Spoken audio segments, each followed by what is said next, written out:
Lafomba hafa tanteraka kosa indray sinena ny vokatra tantely mivoaka avy ao Manjakandriana noho ny fianakilay aretina antsoina hoe vahoazy nidina ifotony nijery ny zava-nitranga tany an-toerana moa ny minisitry ny fiompiana sy ny fiarovana ny biby Andriamatoa Andriamampiona Joseph Martin na idada farana afatarany maro azy.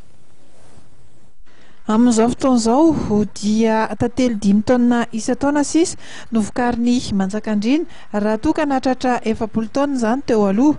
Vokatry ny fianan'ilay aretina vaharoa izay mamono ny tantely no mampiana izay famokarana tantely ao amin'ity distrika manana ny maizy azy ity eo amin'ny sehatra io.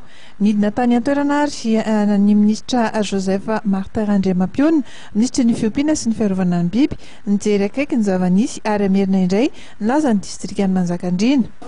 Anatin'ny politikan'ny ministera moa izany anisan'ny laharam-pahamehanao ny fijerena ny fiompiana tantely.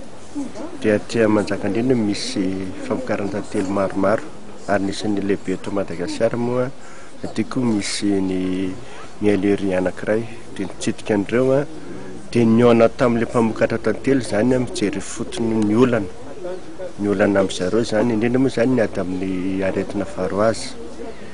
Dia eto moa izany tsika ato amin'ny toerana famokarana Andriamatoa président ny FENAM ny mpamokatra tantely aty amin'ny faritra Manjakandriana aty. Betsaka izany ny zavatra taty nafantaranao aloha izany nafantarako manokana izany hoe aona marina ny dingana rahana rehetra amin'ny famokarana tantely dia amin'izay koa nafaona mahafantatra hoe inona izany ny zavatra tokony atao. Dia tokony izany le niady hevitra niaraka tamin'ilay mpamokatra dia nafantarana ny olana amin'izareo.